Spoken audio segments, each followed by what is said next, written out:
Hey, everybody. Thanks for joining this morning. We'll get started in just a minute and let folks continue to roll in.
Okay, in the interest of time, I think we're going to go ahead and get started.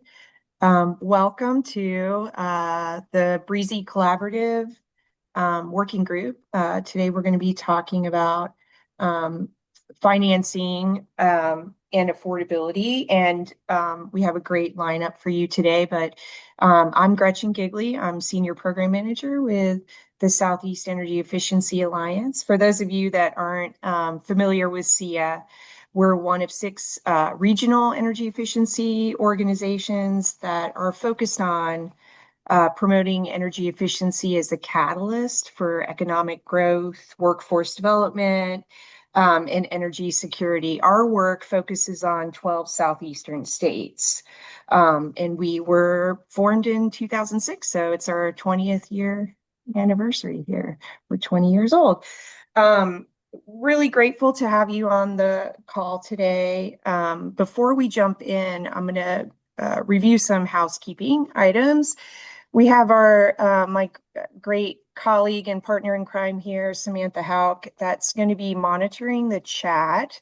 And I'm going to encourage everybody to put your questions in at any time throughout the presentations. We will do a brief Q&A following each speaker. So any questions you have to address that speaker, we'll pull out. And then if time allows at the very end, we'll have another Q&A. But please keep the questions coming. And please share information in the chat. Please connect with one another in the chat. We're really leaning into the collaborative part of BRESE Collaborative. Like the goal of these working groups is really to connect people. So please use the chat for Q&A and connections. This session is going to be recorded and we'll share with attendees following the webinar. They'll also be posted on our BRESE website, so you'll have access to the recordings there too. And then we are going to be launching a couple live polls, and we can do the first one now, Sammy, throughout the session. And then there's also a survey, and I'll talk a little bit more about the survey at the end of the webinar. We have a great lineup for you guys today. We have Doug Coward, the founder and director of the National Expansion and Partnerships at the Solar and Energy Loan Fund, SELF.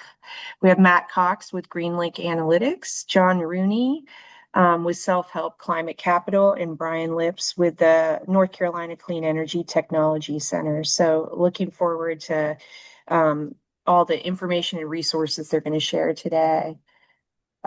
Just a little bit about the BRESE Collaborative. Again, we're leaning into the collaborative part today. This is, the goal of these working groups is really to convene stakeholders and connect you to tools and resources and potential partnerships to support energy code implementation. And we're serving 11 states through this regional effort. It's an effort that is funded by the Department of Energy.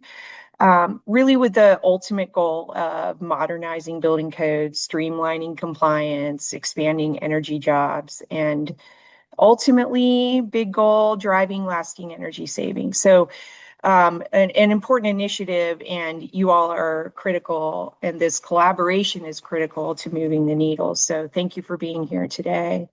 Again, this is, collaboration. Our project team consists of Department of Energy, and we're also working closely with Southeast Sustainability Directors Network and GreenLink Analytics. You'll hear a little bit more about them from Matt today, but check out their websites and bookmark them. They have a lot of great resources, even beyond the webinar today. And then a quick plug for the other working groups that are happening. We had the workforce development working group yesterday, and that recording will go up next week, so you can check that out if you missed it. We have several others happening in May. So if any of those topics are of interest to you, then please go ahead and sign up for those.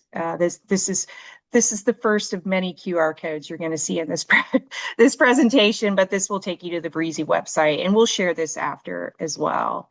And then a quick plug also for another opportunity through BRESE. We have the Energy Affordability Innovation Prize, RFI, and this is really focused on, how can we financially support some of these initiatives that are happening in the building code space, really wanting concepts to address energy affordability, building energy code guidance, implementation, workforce. And we are prioritizing apprenticeship programs, so new programs or the expansion of existing programs. So wanting to kind of see how we're integrating, apprenticeship programs in the energy code space. The deadline is May 27th, so that's the important thing. Here's your second QR code. This will take you to more information, and you can contact us if you have any questions.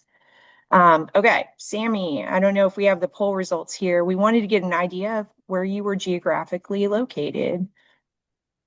Yeah, so we got folks who are working in a lot of different spaces. Arkansas, Florida, Georgia, North Carolina had 3, and Virginia also had 3 folks.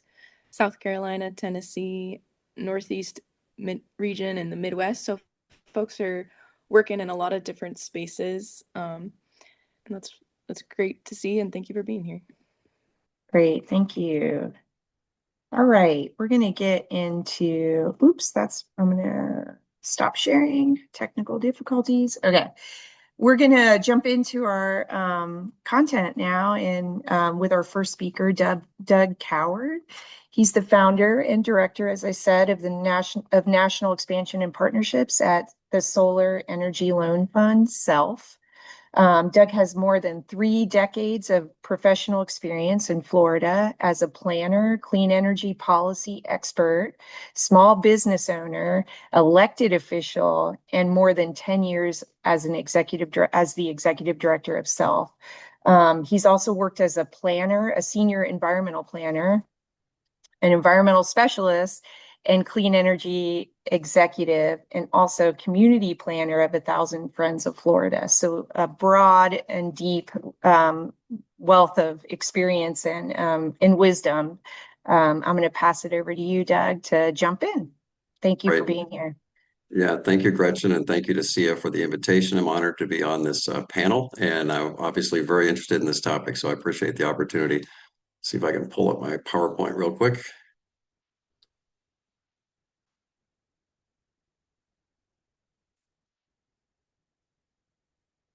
Great. Yes, so as Gretchen mentioned, my name is Doug Coward, and I'm the founder of the Solar and Energy Loan Fund, which we started in St. Lucie County back in 2010.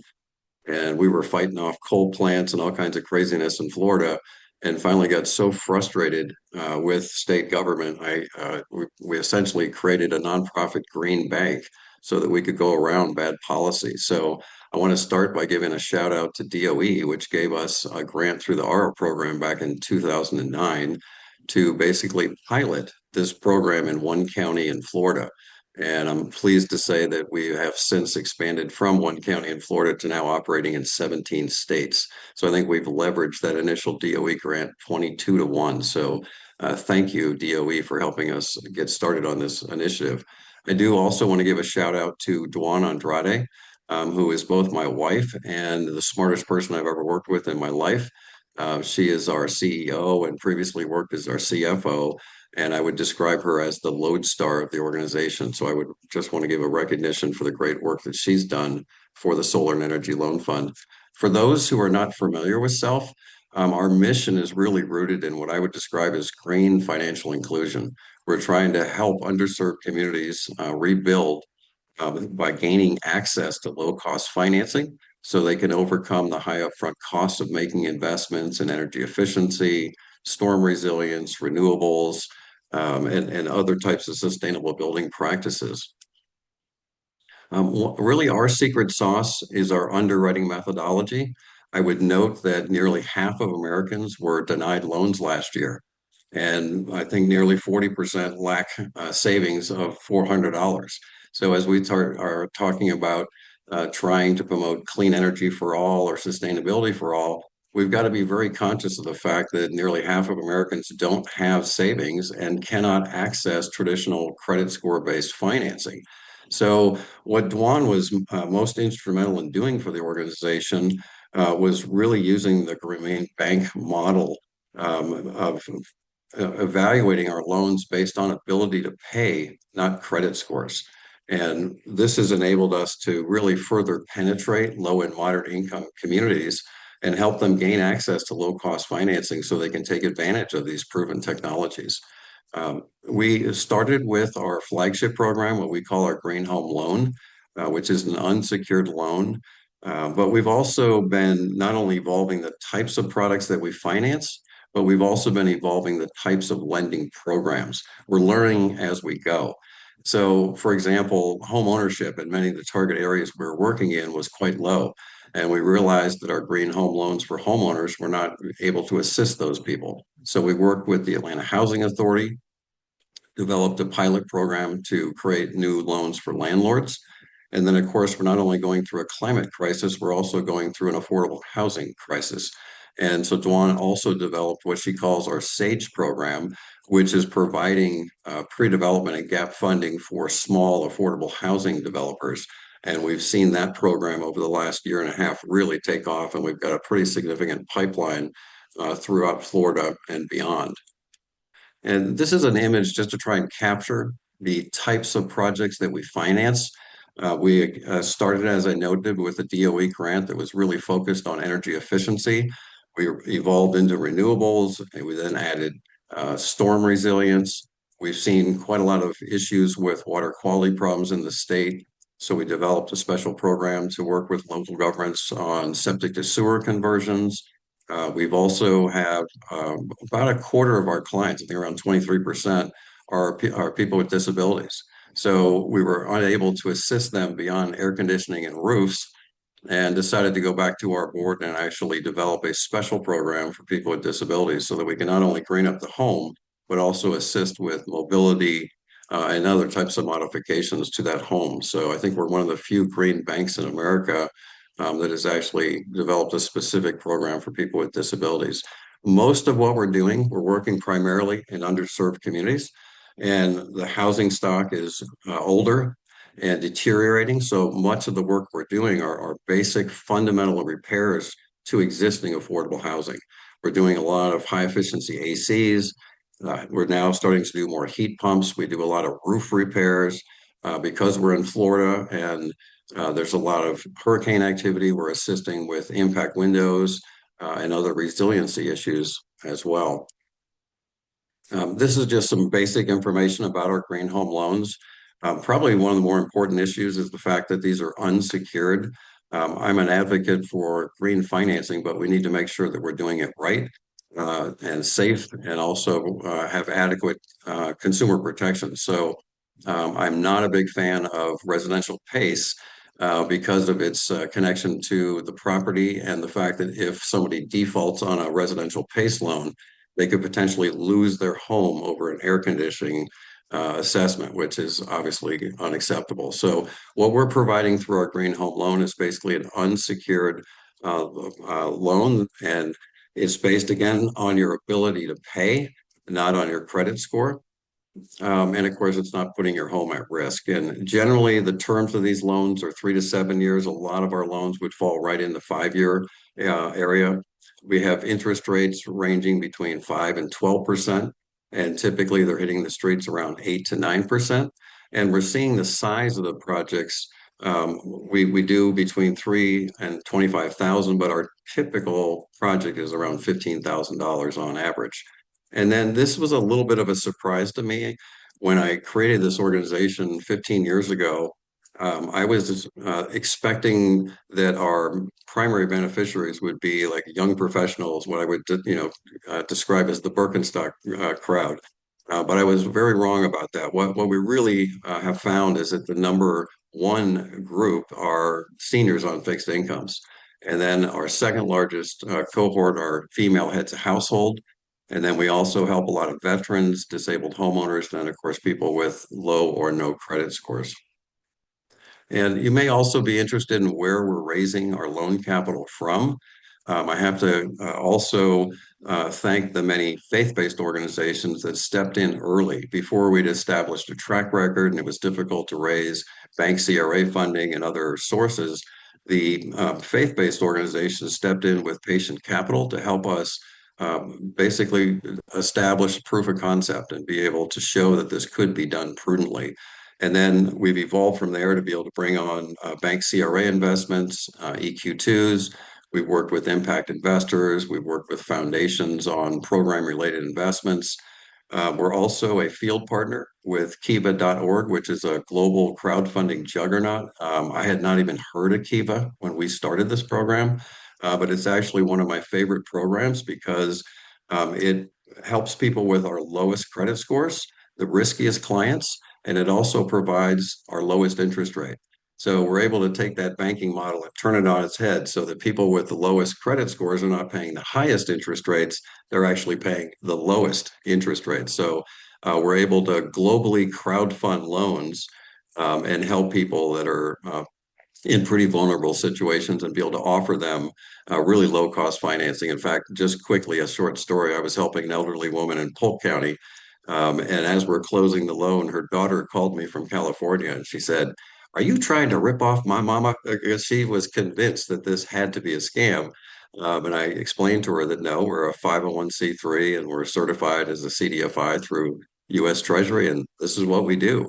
We're able to raise low cost capital from a variety of different sources and then re-lend that money at well below market rate. So these are very powerful tools.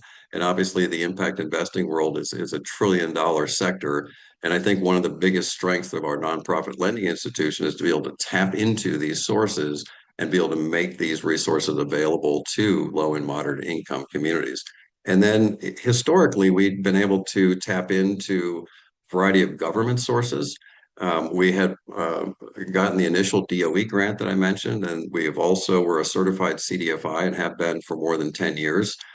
So we have also in the past been able to raise additional loan capital and a small amounts of grants through the CDFI program as well. And hopefully that program will continue into the future. And then just really quickly wanted to give some high level results.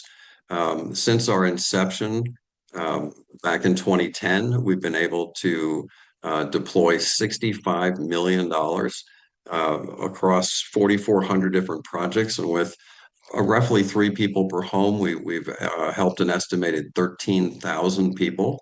The number in the top right is probably one of the more important ones. As a CDFI, we're required to do a minimum of 60% of our lending in low and moderate income areas, and we've actually exceeded that minimum threshold with 70% of our clients being categorized as low and moderate income. And then on the bottom left is probably the most important number, which is the fact that we've been able to maintain very low default rates over our 15-year history. I think when most people learn about us lending in underserved communities and it's perceived to be a riskier lending environment, they expect our default rates to be significantly higher. But what we've been able to do is show that these folks are both credit worthy and that we can do this prudently. Without getting into too much detail, most of our defaults are because of death, not because people are unwilling to pay. So we've been very pleased with our low default rates over the histories of our organization.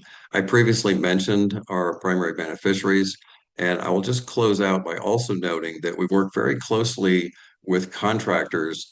Um, they experience the same issue we did a survey of our contractors and asked them, what percentage of your business are you losing because people cannot qualify for traditional financing?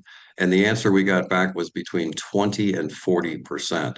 So Self is essentially filling this financial gap, helping low and moderate income homeowners, but also salvaging projects for local contractors, which in many cases are like mom and pop companies. So I see us as a clean economic engine.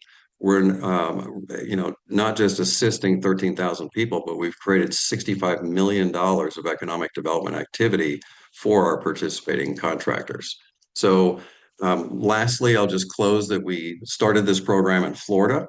And then with the demand and high interest in energy equity lending and the advent of a number of nascent green banks that popped up all over the nation, what we decided to do is play a role of trying to help bring our proven model to other states.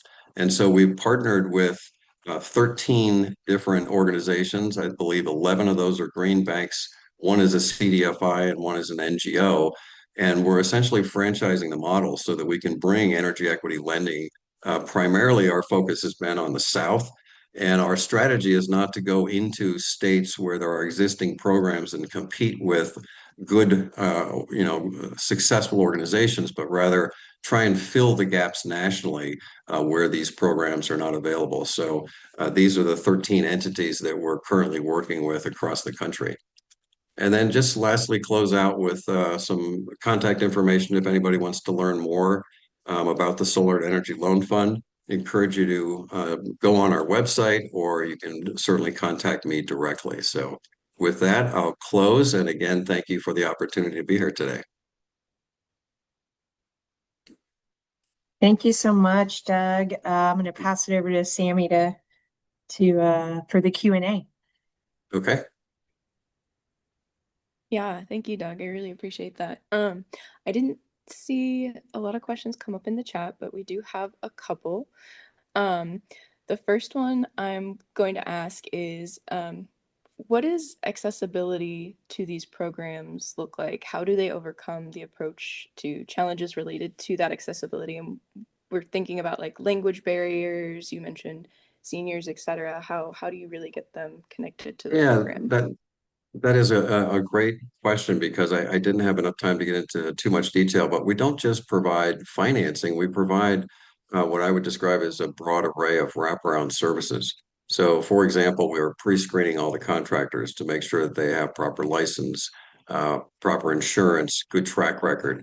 We're also checking pricing to make sure that unscrupulous contractors are not gouging our clients. In fact, I give you one more story. I had a contractor out of Miami who'd been working with the PACE programs, came into St. Lucie, and he was trying to double charge a local client. And we refused to finance the project. And the salesperson, got upset. Owner of the company calls me and threatens to take me to the Attorney General in Florida.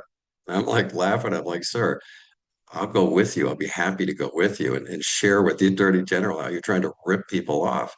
But we're providing guardrails and safety measures to assist that client through the process. So that's a close personal touch, possibly with an older person.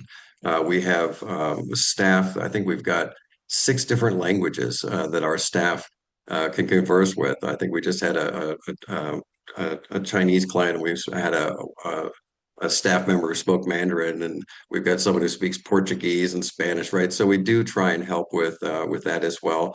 But the applicants can either do an online application, or we have loan officers that are available to work closely with them to really take them through this process.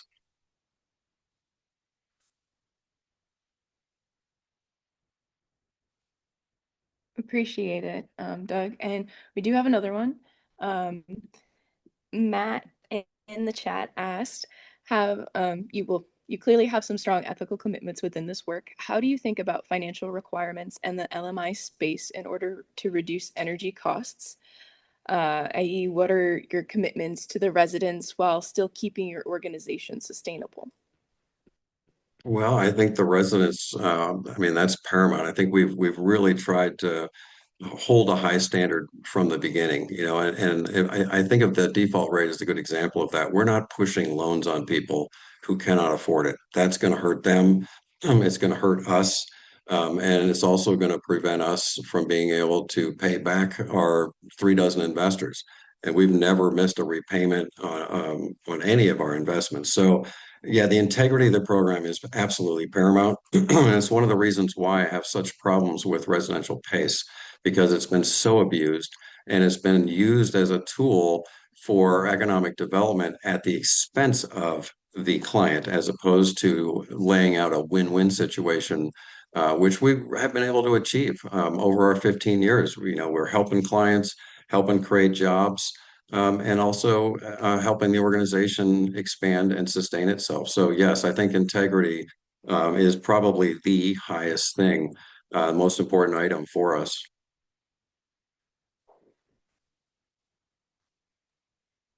Yeah, thank you for that, Doug.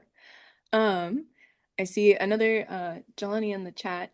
Thank you, Jelani. So, how do you build credibility with local leadership that may benefit from your services but are uninformed or skeptical about this approach? If you Right. could share a little bit Yeah, about that's that. that's another great question. And my background, as Gretchen had noted, was in local government. So I have really high regard for local government, but I also know they have limitations. They can only do so much. And so I have always seen the work that the Green Banks and CDFIs are doing as an implementation tool for local governments. We're augmenting the limited resources they have. So how do we prove ourselves to them? By getting the job done. And I'll give you a good example. The city of St. Petersburg, which I coincidentally am sitting in right now, we partnered with them back in 2017. They gave us a capacity building seed grant to open up a new regional office. And we were able to grow that program. We leveraged that program 10 to 1 with $3 million of loan capital, and basically scaled the program to the point of reaching programmatic sustainability. So after that grant expired 4 years ago, we've still been fully operational and are to this day. And I just ran into one of the council members. They describe us, the city's staff describes us as the gift that keeps on giving, because they gave us an initial grant, helped us get started, and then we did the work for them. We take the risk.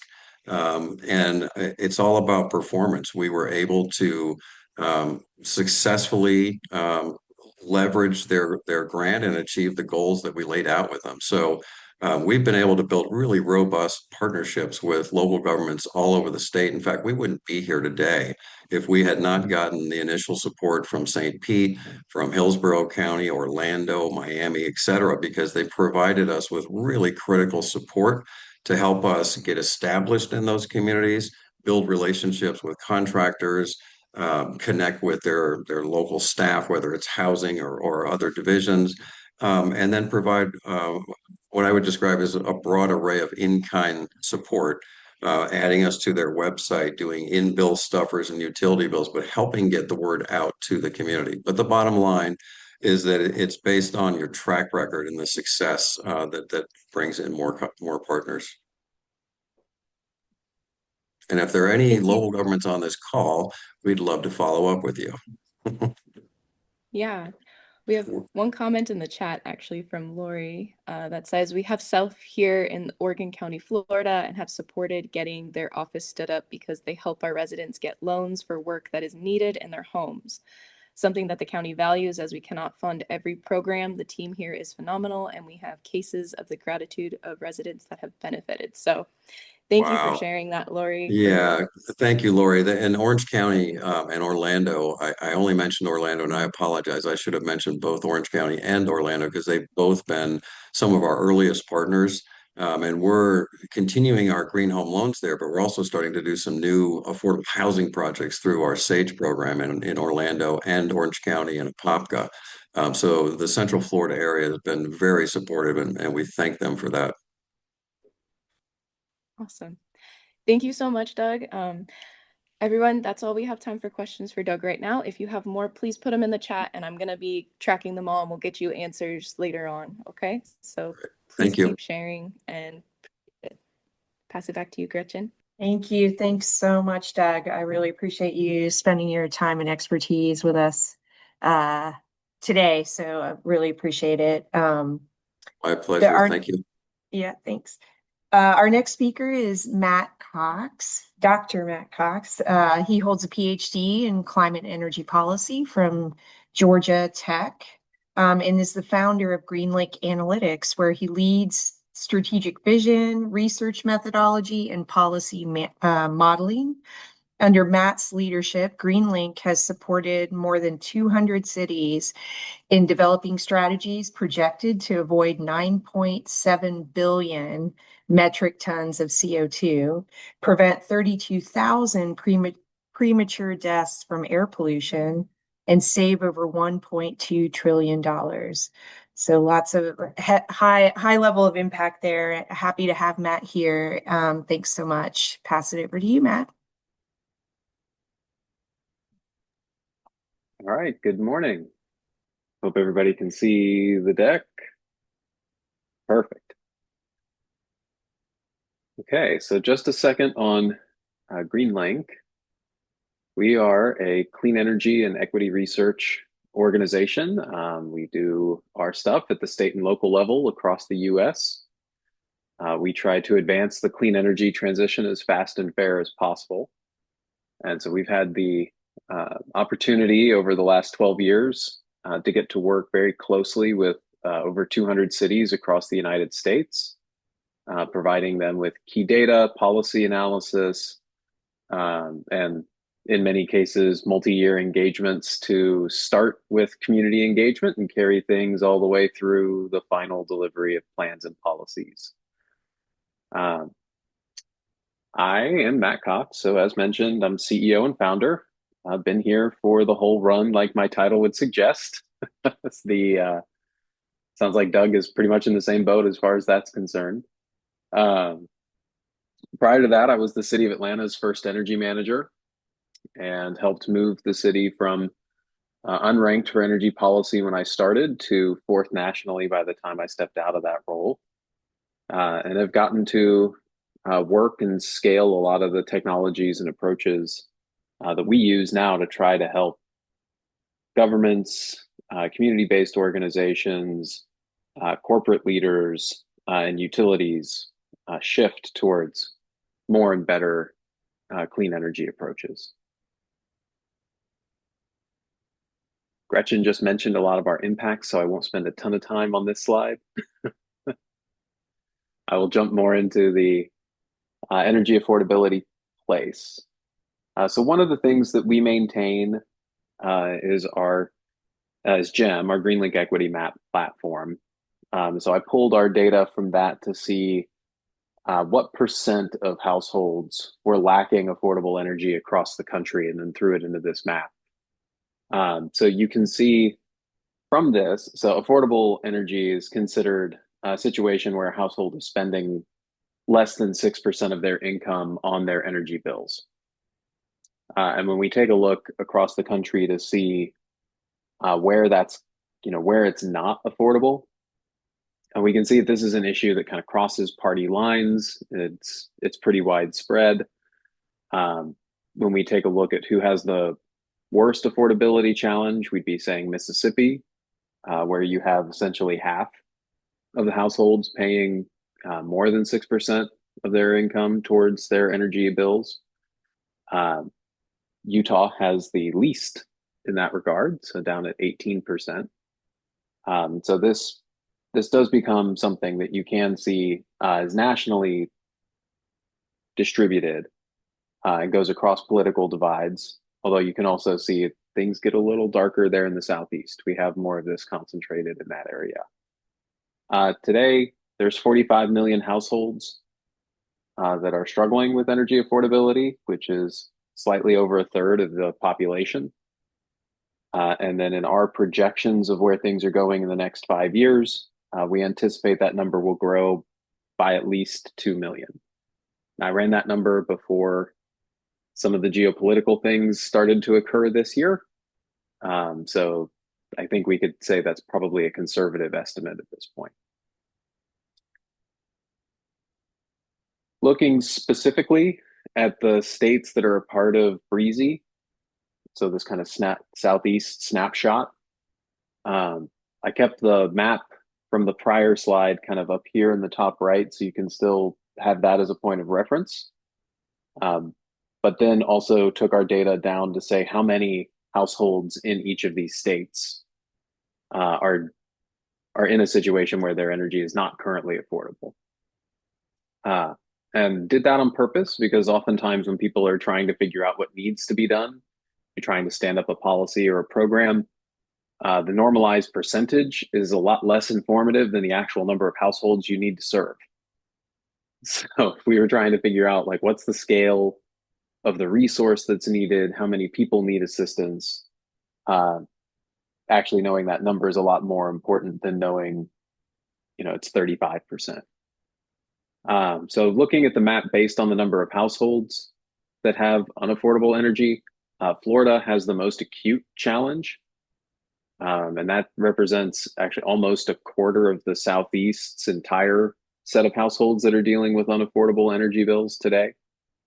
And then you would say that that's followed by North Carolina and Georgia. That's kind of number 2 and number 3. So it sounds like we've got folks from those states on the call today. We are also expecting the number of households that are lacking affordable energy to increase by about 1 million in the next 5 years. So basically half of the increase in households nationally will probably take place in the Southeast region.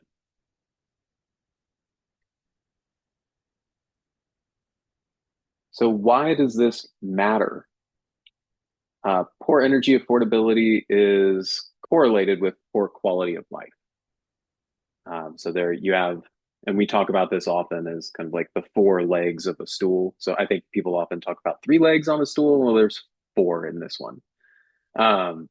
What we will see is energy, health, housing, and race usually come together in this conversation. So with poor affordability, we will find poor health outcomes like a higher incidence of heart disease, pulmonary diseases, asthma, depression, even things like poor sleep can be tracked and correlated back to this. We will see items around housing. We've published research looking specifically at evictions and foreclosure, where we were able to use some fixed effects regression models and tease out that an increase in energy burden is a leading indicator of an increase in evictions in the following year. So as you're seeing those energy bills, that percent of income on energy bills creep up, you are probably going to see an increase in evictions and foreclosure to follow. And then neighborhood instability is the last one we put on this list. We were able to take that housing instability research one step further and look at displacement trends using, as far as we know, the first use of machine learning to predict displacement in cities across the United States. And we were able to, from that, also identify that that reduction in energy affordability is also one of the key drivers of displacement that you will see across the Southeast, but also across the country. So why does this happen, and where do we not see things moving forward as much? A large part of the existing policy landscape and programs tend to focus more on bill pay assistance than focusing on systemic housing solutions like building codes or weatherization and energy efficiency.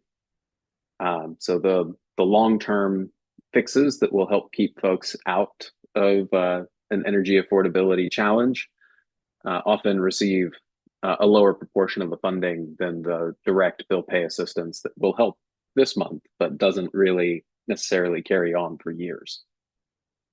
Additionally, we also see regulatory requirements that will restrict utility programmatic investments from going forward. It's not uncommon for us to see, especially in low-income communities, that there's 30 to 40% cost-effective energy savings potentials within those homes. However, in some of the research we've done, we've identified that the existing cost tests that are applied at public utility commissions across the Southeast stop a lot of utility investments from going forward.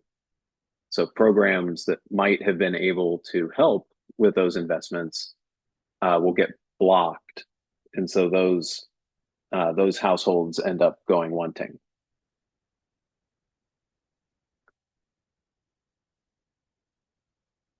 So how can we think about this? Well, today's bills hurt for a lot of people, and tomorrow's might be worse if we don't change things. I think that's kind of the short summary of that prior to the two slides I started with. We need to bring a broad perspective in order to address affordability concerns. So from barriers, I would suggest trying to assess your challenges.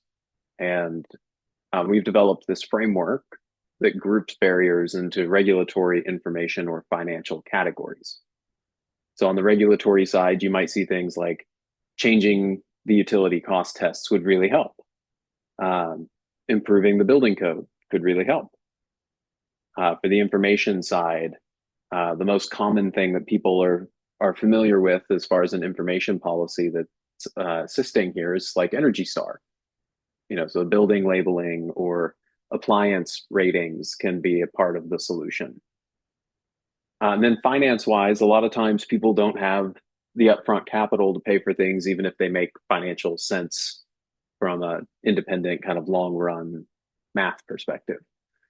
So things like rebates, tax credits, strong loans like we've been hearing about earlier, all assist. And in general, partnerships are critical, but especially so in the Southeast. Very little happens because of a single person or a single organization's willpower, even if some groups are champions and others are more quiet supporters. So there's a need to be doing ABC, always building capacity, so that we're able to bring local governments, utilities, community-based groups, nonprofits, corporate players kind of all together, understand potential solutions and try to build consensus on a path forward.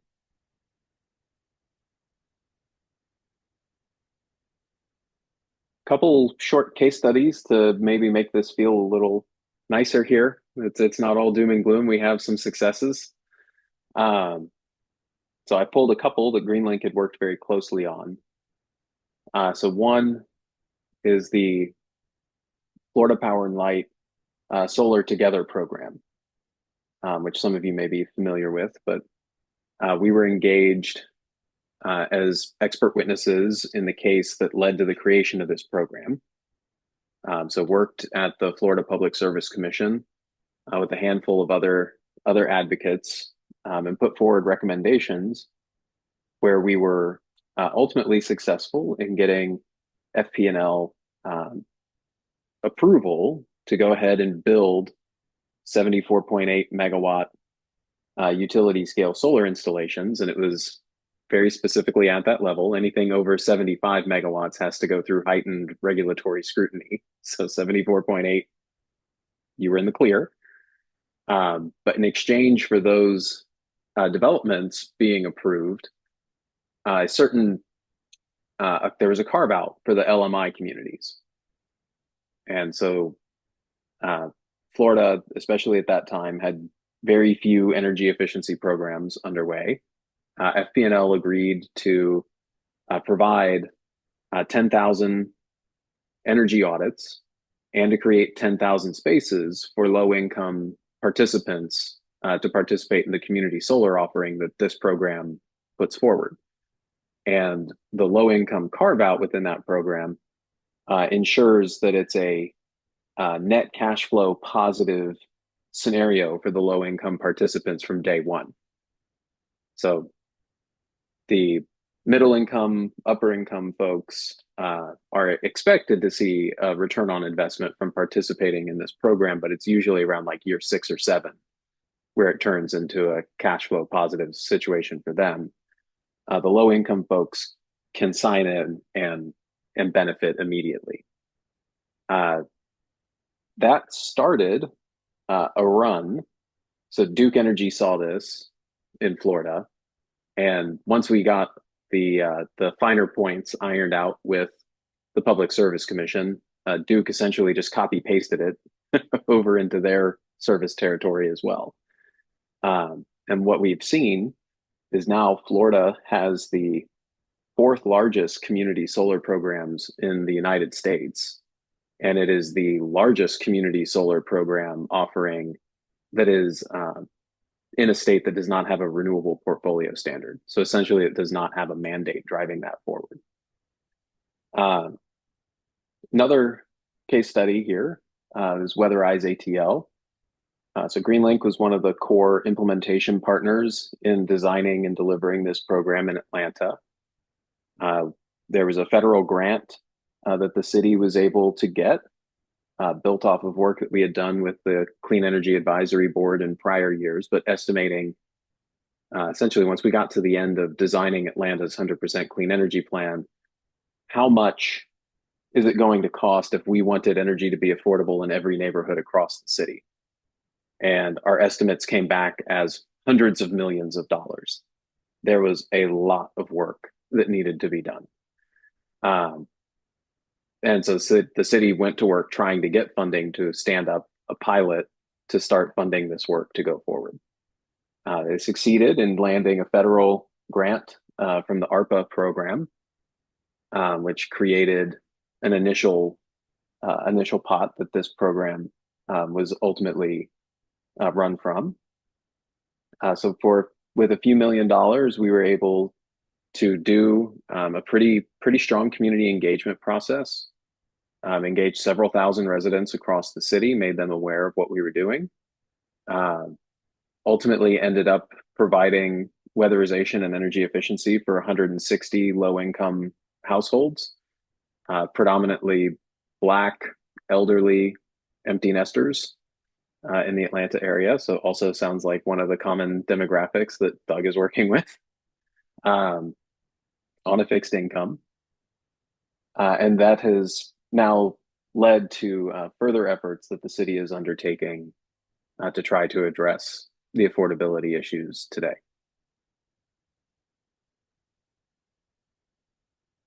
So what do we think is next? I think the role of building codes really is, if we have better buildings now, we will have better buildings later. That's going to lead to better affordability outcomes in the long run. If codes had existed and been enforced in the past, a lot of the households and communities that need assistance to make energy affordable wouldn't be in that position today. Their homes would be better insulated, they would have better equipment, their homes would be safer, they would have more comfortable conditions. If we start doing that work now, we can avoid repeating the mistakes of the past and putting the next generation into the same position. This trifecta of action, the improve, update, and enforce, that's going to require different efforts, although they are similar regardless of whether that building code is set at the state or the local level. There's going to be coalition building to create support for improving and updating the codes. We'll need funding and training for building offices to effectively enforce the code. And then the coalition can actually create the political will needed for the enforcement itself to succeed. BRESE Collaborative that was mentioned at the beginning is producing state fact sheets that can help people get started, and as will tools like GEM. So yeah, I think that's it for my presentation today, but please feel free to connect with us and I will take any questions that folks have at this point. Thank you, Matt. Appreciate you bringing examples and everything forward today. I do see in the Q&A, Lori asked, I would like to better understand what you mean about programs that could help with energy efficiency being blocked. I don't know if you want to speak a little bit more to that. Yeah, so this can get pretty wonky. I'll try to keep it at a higher level, and if we want to dig deeper and have time to, more than happy to. There are 4 traditional cost tests that are used to evaluate energy efficiency programs across the country that emerged from California in actually I think it was in 1980, was when they first published this set. So you have the total resource cost test, the RIM test, participant cost test, and utility cost tests. And then there's occasionally other ones that get added on, like there'll be a social cost test, or there's new things that are being developed now by several collaboratives that are trying to say, hey, these 4 probably outlived their usefulness. But when we look across the Southeast, a lot of our utility commissions say that unless a proposed program or a program that's in the field right now passes all 4 tests, it can't go forward.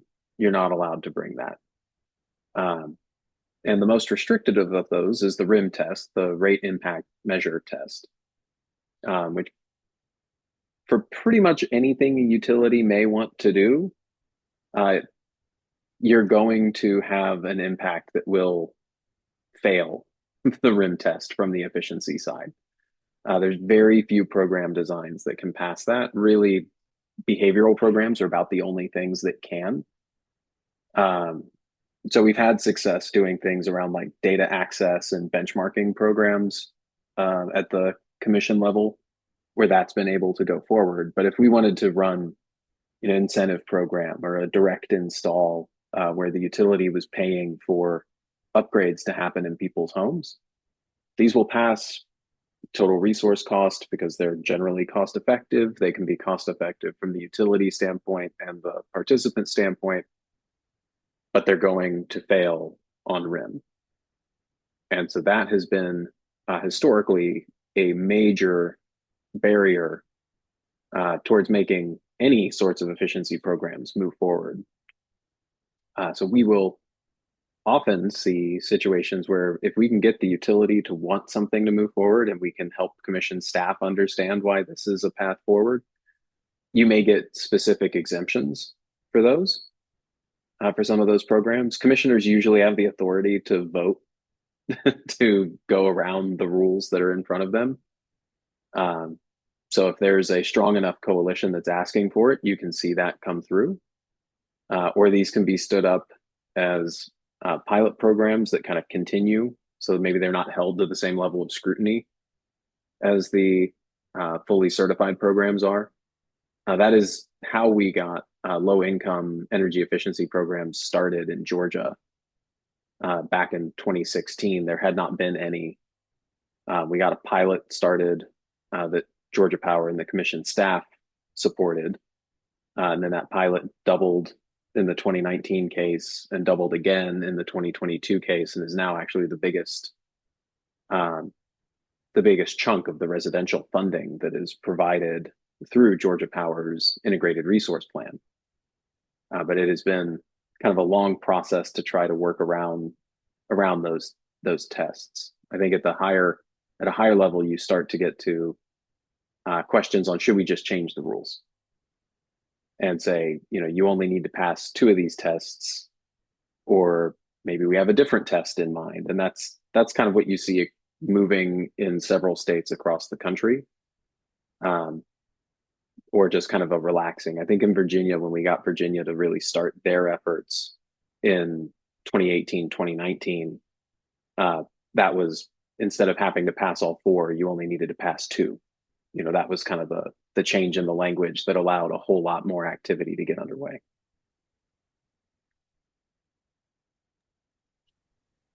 Appreciate you expanding on that, Matt. I think we are a little short on time, so if folks have more questions, please keep adding them into the chat and I'll take note of them to get back to you all. And I'll pass it off to Gretchen if you want to add anything and introduce the next speaker.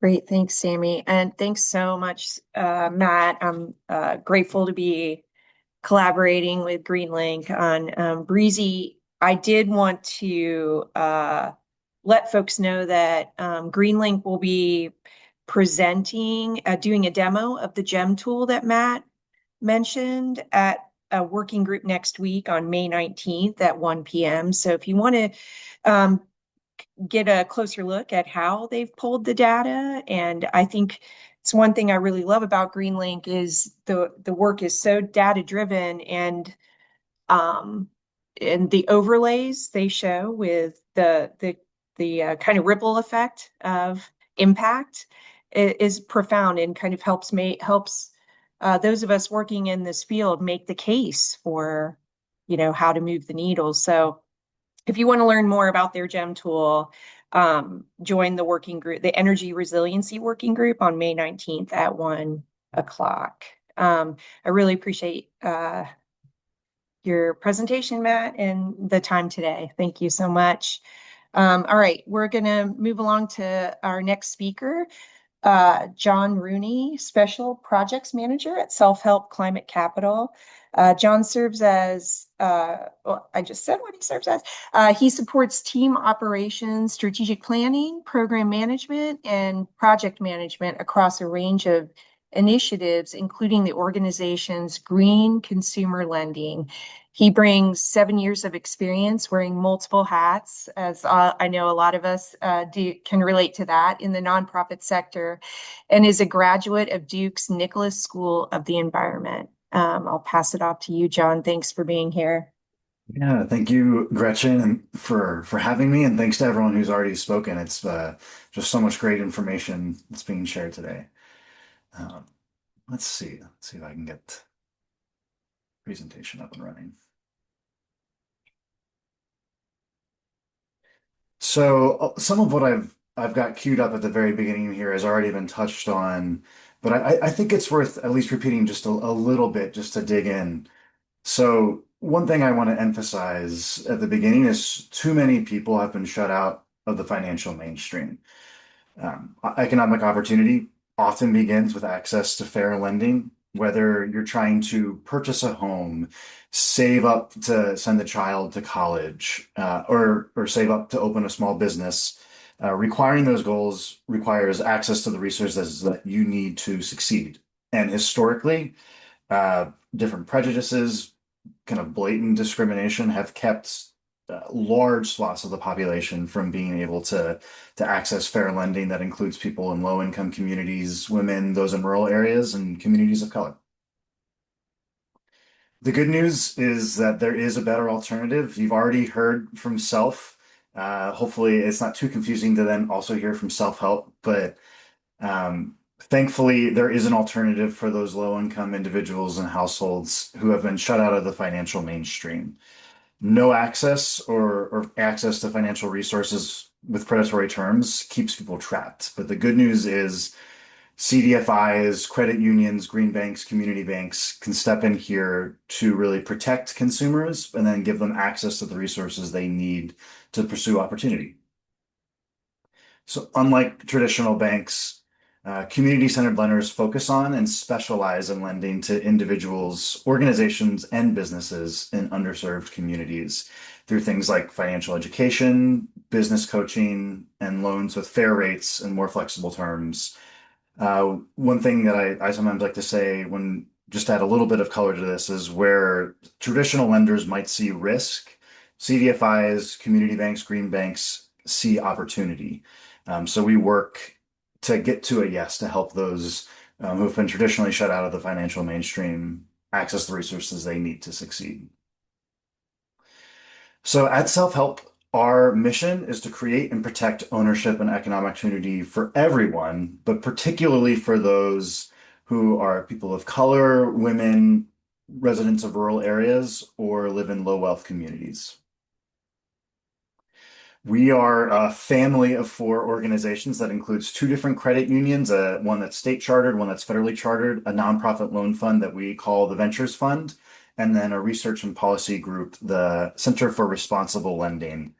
Um, CRL, just a kind of a quick note, started back in the early 2000s, really focused on fighting against predatory lending, has been successful in capping rates that can be charged in a number of states, and was a major force in helping to stand up the Consumer Financial Protection Bureau. So really protecting consumers, helping lift up and provide the resources that are needed for others has really been at the center of what we do. And that's, I should take a quick step back. The Center for Community Self-Help started back in 1980, Self-Help Credit Union and the Self-Help Ventures Fund in 84. The Federal Credit Union started, I believe, in 2008, and the Center for Responsible Lending back in 2002. Uh, we've founded in Durham, North Carolina, although now serve 10 states through our credit unions and nationally through our commercial lending and secondary market activity. Our origins are in helping stand up worker-owned cooperatives, and our origin story as a credit union is there was a group. I think Doug mentioned, houses of worship being early supporters. That's certainly true for us. But the initial deposit in the credit union was from a bake sale from a group that was looking to start a worker-owned bakery. So just a little bit of background on kind of our origins and where we come from. So we work to advance our mission a number of ways. Obviously, we're here talking about energy efficiency. We also support small business, nonprofits, other community institutions, schools, childcare, healthcare centers, things like that. We work to expand home ownership, invest in communities through our affordable housing and kind of downtown revitalization efforts. We have a really active real estate team working across the country. And overall, we're working to create financial fairness for all. So I just want to give you a quick snapshot of where all we serve throughout the Southeast. So we start up in Virginia. We've got one branch there in Galix. We've got 24 branches throughout North Carolina. As I mentioned, we were founded in Durham. We have a number of branches in South Carolina. One that's not listed here that opened recently is in Somerville, so down towards Charleston. We've got an Atlanta branch in Georgia, and then 8 branches in Florida. So there's a sense of our geographic spread, at least with our physical locations, although we can serve throughout the state, wherever we are. While this is outside the scope for today, we also do have credit unions in the Midwest, Northeast, and on the West Coast. So kind of serve the entire country in that way. So I want to talk a little bit about our own financial product here, our Energy Saver Loan. Overall goal is to help people save money through financing energy efficiency improvements. Really grateful to Matt for his kind of explanation of energy burden. We look at our work around energy affordability as really central to economic justice. So many families face energy burden, as Matt shared. One thing that I think maybe just add a little bit of color to what he shared, while energy burden is defined as a household spending more than 6% of its income on its energy costs, it's not uncommon for low-income communities to be spending 20% or more of their income on energy. So that's where it's so important to be able to help those families make energy efficiency improvements, drive down those costs, and be able to have money for other things, for building wealth, saving for their goals, things like that. We've got our rates listed here. I do want to note that in the Southeast, we're fortunate to have subsidy that's allowing us to offer much lower rates for those who are under 80% of an area's median income. So here's some of the nitty-gritty. I won't spend a whole lot of time here, but you can see some of the just general requirements and eligibility kind of frame measures, things like that. So our loan range goes from $2,500 to $50,000, covers things like heat pumps, air sealing, insulation, roof repair. As was noted earlier, oftentimes a home might need basic health and safety repairs before it can really gain the benefits of energy efficiency. We don't want to seal a home if it still has mold in it or if it has a leaky roof. So this loan can also be used for some of those basic repairs. I think some of the things just to highlight what can maybe perhaps set self-help apart. We've got no closing costs or fees, fixed monthly payments that won't change throughout the life of the loan. We've got a physical branch presence for those that are looking for that, but also a seamless online application. We do offer longer loan terms, up to 15 years, that can create monthly payments that result in folks being cash flow positive from the very beginning. For those who may not be eligible right away, we offer free financial coaching through our credit unions. And then again, for those who maybe are looking to apply online, we've got staff available at any time to help you with the application. And those staff speak fluent in both English and Spanish. I wanted to speak a little bit about other financing opportunities that can complement financing that I think are really important to know about. Both North Carolina and Georgia have stood up state home energy rebate programs. That funding flows from the Inflation Reduction Act. Those programs approved by the DOE and help finance energy efficiency improvements for those making up to 150% AMI. For those who make under 80% AMI, the full range of the rebate is available to them, excuse me. And then for those making between 80 and 150% AMI, they're eligible to receive half of what the full rebate amount might be. In addition to those two states, many utilities, both the big IOUs as well as munis and co-ops, offer rebates and other energy efficiency incentives for customers that are great complements to the financing options you've heard about today. And then additionally, especially for those who are very low income, states implement weatherization assistance programs so that can help very low income households get things like insulation, some air sealing, maybe repairs to things like windows and things like that. So these programs, I think, are critical components of helping low-income families gain energy efficiency improvements. My understanding is other states in the Southeast, including South Carolina and Florida, have submitted programs for approval, and we're hoping that the DOE is able to approve those soon and help expand the number of states in the Southeast and around the country who can benefit from these rebate programs. Wanted just to give one illustrative example of how a state rebate program can complement with financing. So here, this is a North Carolina example through the Energy Saver NC, although it could apply in Georgia as well. So you can see here that someone is looking to do both a heat pump replacement, but also do air sealing and insulation. Because they're low income, they're able to get the full $16,000 rebate through the homes program. But that still leaves a gap and that's where fair, affordable financing can step in.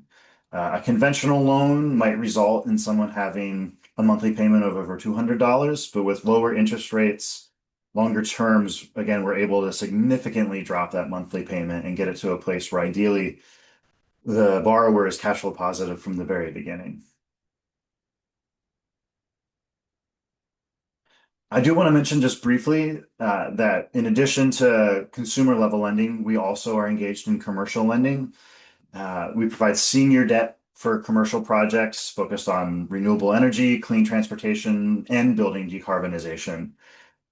Just some examples of the kinds of building decarb projects that we're looking at.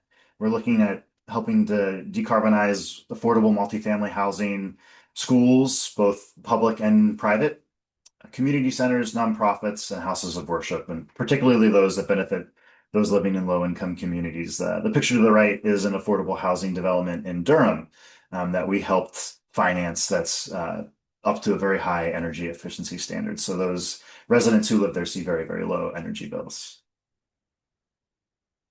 We're also active in the secondary market. So for those who aren't familiar with that is, it's a marketplace where one financial institution can either sell or buy a portfolio of loans from another.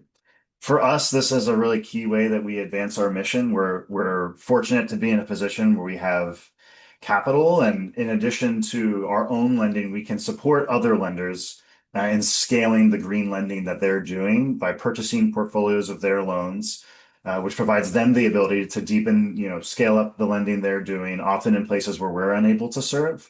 So it's a great impact multiplier, and really, I think an example of great teamwork among institutions engaged in green lending. I want to I mean, especially since we got to hear from them, I want to do a big shout out to Self. They've been just a great partner for us and really a great example. I think, as was mentioned, they really helped pave the way early on for what equitable green financing can do. So really grateful for everything they've done in this space. Um, and both with, we've participated in loans with them, and some other institutions that they again really inspired by the work that they've been doing. And yeah, just wanted to spend a moment, take a special shout out for them. I'll pause there. I know I tried to move quickly. I felt like we were starting to run a little low on time, but happy to answer any questions now, or I've shared my email here for questions later. That I'll stop sharing. Yeah, thank you, John. Appreciate that. And if anyone has questions, please drop them in the chat. I do have one to kind of get us started, but I'm curious, what percentage of your projects include pre-weatherization work or working on those? When you say pre-weatherization work, like the kind of health and safety upgrades? Yeah. Yeah, I don't have a specific number. I wish I did. But I mean, especially for lower income housing, it's very common to see that as a need. So yeah, I think that's something we tend to see more with our LMI borrowers than with non. Oh, that's good to know. Yeah, especially, maybe just a quick note, it's especially common in I was recently at a credit community development credit union conference, and I was talking with one of my colleagues in South Carolina, and she was talking about how there's a whole slew of housing stock that was affected by hurricanes 20 years ago, where all of those folks got new roofs at that time, and now those roofs are aging in need of replacement. So there's also, I think, a geographic note to that, where there's regions where it's becoming especially notable, a need there. Yeah, that's great to know. One follow-up I had, you mentioned you showed us some of the states that you worked in, that Mhm. there's physical locations, but you work nationwide. For some of those states where you don't have a physical location, how does engagement look like so folks can learn about the programs and resources you offer? Yeah, so I do want to note that our consumer level lending, we are only able to do that in states where we do have physical branch presence, but nationwide we can do our commercial lending or engage to the secondary markets. But even in the states where we have credit union presence, obviously we don't have a branch rather in every single town throughout the state. But we try to work regionally where we're doing outreach with other community-based organizations, local governments, really trusted partners, to help, understand the needs of those communities and then see if we don't have something that we already have in terms of a service. That's often the impetus for creating new services, really working to fill needs that are identified. But no, as was mentioned earlier, I mean, partnerships are everything in helping to reach folks in need. Yeah, partnerships are very, very valuable. Gretchen? Yeah, John, I wanted to ask, I guess, in the spirit of partnerships, what does engagement look like with y'all, or is there engagement with the philanthropic sector? We're talking Yeah. about financing and funding here and haven't really mentioned them yet. So I'm curious how that possible collaboration works. Yeah, no. So I'll do maybe a quick, what's the word I'm looking for? You have to forgive me. I'm a little sleep deprived this morning. I took a red eye in from the West Coast, but philanthropic support I think looks a couple of different ways. So earlier, um, we heard a little bit about philanthropic support in terms of foundation gifts or program related investments. it's things like those that help us provide subsidized rates for lower income borrowers. It's really key to have that kind of subsidy that helps just mitigate overall lending risk. I think too, right, oftentimes philanthropies are very deeply embedded in the communities they're based in. So they can just be incredible partners in terms of being connectors to lots of folks within the overall either communities they're in or just general philanthropic space. It's the kind of thing where, funders all talk to each other, just like all of our organizations, we're frequently in conversation with self and other equitable green lenders, sharing best practices and things like that. It's also true at the funder level in terms of philanthropy. So that can create a really virtuous cycle where once there's been like one really successful partnership, it can lead to others. But for us, it's really key that I think the philanthropic support has been really key in helping subsidize the rates we're able to offer, make them more accessible. That's great. Thank you for that. Okay, I think we do need to move on to our last speaker. I really appreciate you sharing your flying back in the middle of the night and to share your expertise and time with us this morning, John. And reminder that links are in the chat. Samantha's putting those in so you can hop on Self Help's website and check out more information about them. Okay, we have our final speaker here. Last but certainly not least, a great tool that Brian Lips, Senior Program Manager with the North Carolina Clean Energy Technology Center, is going to It's a share. mouthful. It's a mouthful. It's a mouthful.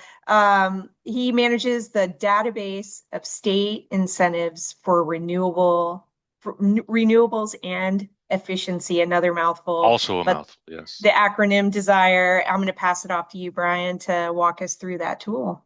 Thanks for Great. being here. Yeah, thanks everyone for being here as well. Thanks for that intro, and I'm always excited to tell people about Desire. First, my organization, the North Carolina Clean Energy Technology Center, we're part of NC State University, and our mission is to advance a sustainable energy economy by educating, demonstrating, and providing support for clean energy technologies, practices, and policies. Yet another mouthful. But for shorthand, our executive director likes to say that we do whatever the industry needs, but which no one has developed a business model for yet. And then once a business model presents itself, then we step aside and find something else to work on. And Desire is one of the center's longest running projects. It's been around since 1995, so I think we're officially middle-aged at this point. And during much of that time, we were funded entirely by the U.S. Department of Energy, and we greatly appreciate that support. However, since 2016, we have not been funded by DOE, but we have continued to keep the site running because we strongly believe in the public good that it serves. So this is a screenshot of our homepage. You can see the URL there. Just be careful when typing it in. It's desireusa.org, not desireusa.org. I'm not sure where that would take you, but you probably don't want to find out on a work computer. So Desire has about 2,500 different policies and incentive summaries within it. That includes all federal and state administered policies and incentives within our scope, and all the incentives provided by utilities with 30,000 or more customers. There's a lot of really small co-ops and munis out there, and it's not really worth our time to capture all of those incentives.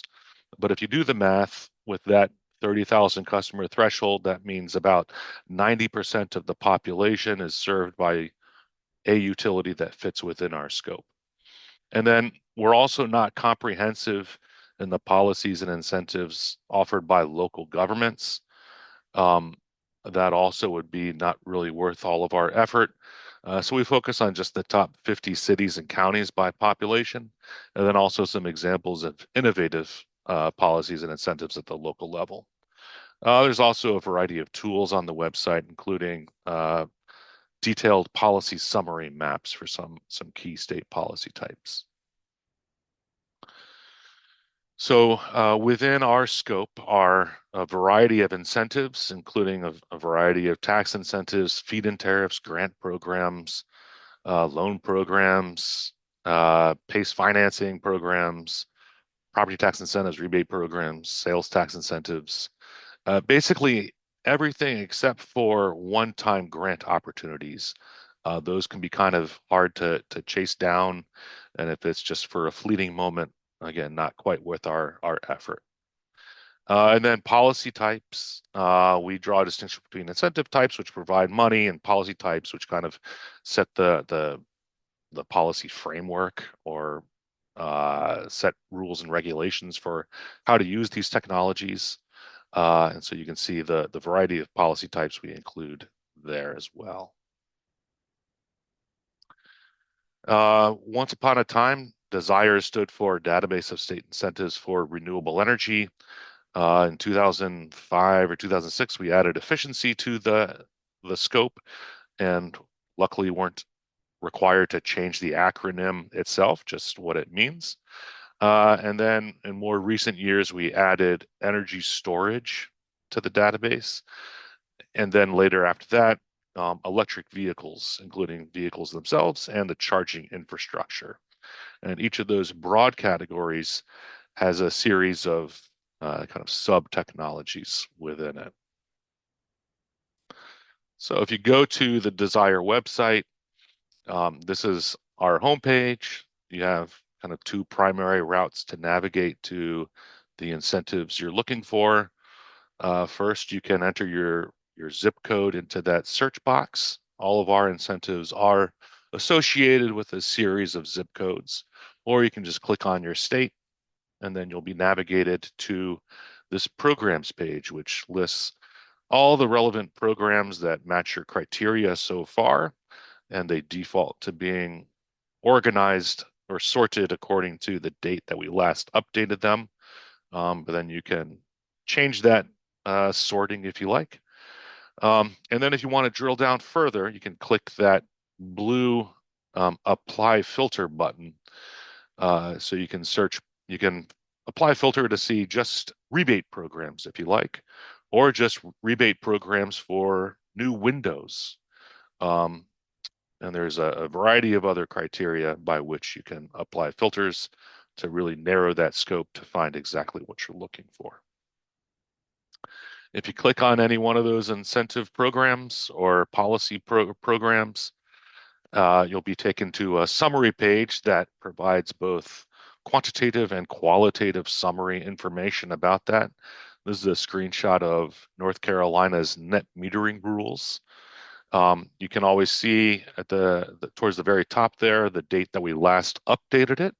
If you see that it's been a little while since we updated it, then you probably want to verify this information on your own before making any kind of purchasing decision. But all of our program entries have this upper area where we kind of tease out some key details of a policy or incentive. And then beneath that, a narrative summary where we, describe the policy and incentive. You'll find that with a policy like net metering or perhaps a renewable portfolio standard, our summaries can be quite lengthy because there's a lot to describe. Whereas with the utility incentive program, there's not a whole lot to describe. So the information will be more heavily contained within those summary fields at the top with just a very brief summary below. And then for any kind of state administered policy or incentive or federally administered policy or incentive, you'll also at the bottom of the page find links to the actual legislation. And one last thing to plug before I go, we're proud to announce the launching of a API for Desire. You're welcome to tour the homepage yourself and access all the information through our user interface. But if you're a company that manufactures heat pumps, for example, you might not want to send customers away from your website.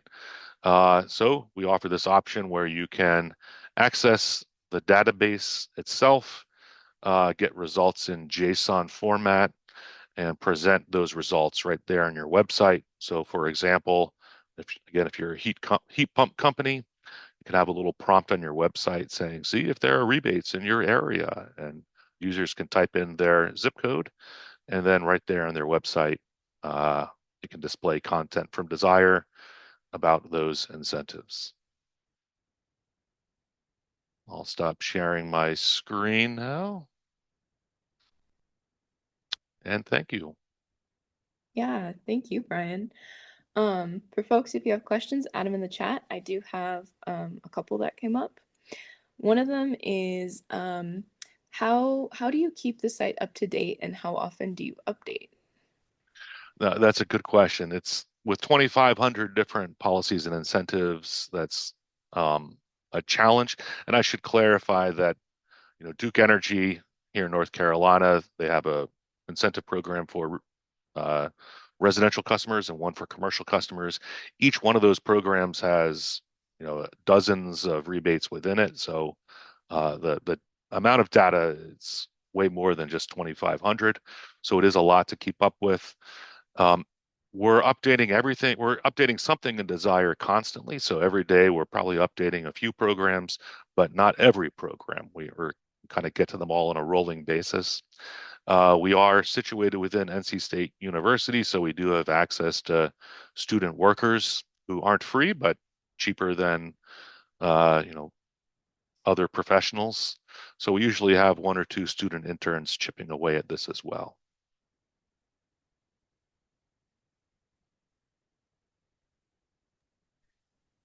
That is great to know. Another question, kind of you mentioned commercial and residential in that, and having been a student worker, that's what got me into GIS, and I was able to learn from a lot of experts working in that. So Okay. it's also a great way to teach the next generation how to work on these tools. But I'm wondering, who do you see as the primary audience for this tool, and has that changed over time? Great question. So yeah, way back in 1995, when we started Desire, there wasn't a whole lot happening, and our scope was a bit smaller. So looking at just renewable energy stuff, we saw some states starting to develop tax incentives, um, and other, pretty rudimentary policies to support that use.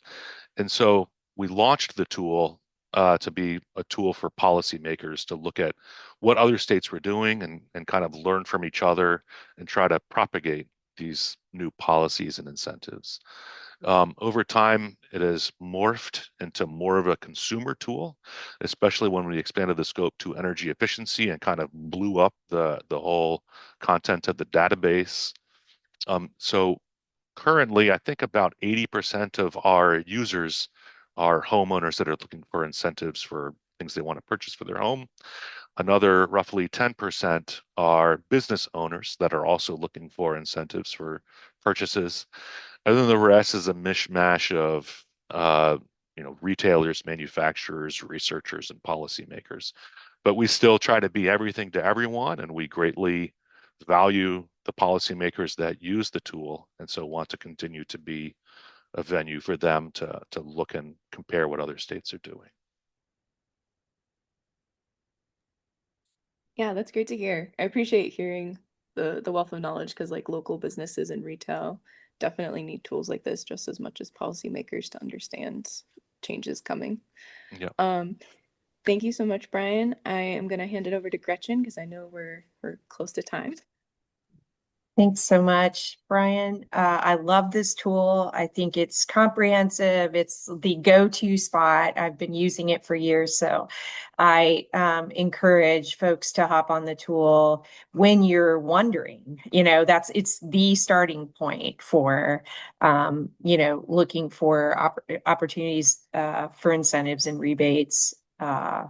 Net metering, all the things, financing. So I really appreciate the work that y'all do at NC State with this tool, Brian, and your leadership. Okay, we are in our last minute. I am gonna share my screen one last time because I have two more QR codes for you. Oops, no, from this slide. Okay. So we're going to skip our last poll in the interest of time, but I didn't want to skip this slide, which is the QR code to a short survey. We really need your help in guiding the direction of these BRESE working groups moving forward. Y'all are the boots on the ground, and have the vision and really understand the challenges and the opportunities as well. And we want to know how to best support your work. So this is a QR code to the short survey. We'll also send the link out to this along with the recordings from the recording of this webinar in an email after, so you'll have access to that. But please, please help us help you moving forward. And then just a few reminders. I mentioned the recording. We have the RFI out now. Please take a look. This is the QR code to the BRESE website that'll is where the RFI lives, and that's due May 27th. If you have any questions, please let us know. And then additional working groups through next week. If you have an interest in any of those topics, please join us again. But we really appreciate your time this morning, and appreciate all the speakers sharing their time and expertise with us today. I think there was a lot of great information shared and really tangible tools and resources. So I'm hoping that connections were made to those tools and resources and to each other through this call. Really appreciate y'all's time, and have a great weekend, everyone. Thanks. Thanks for being here.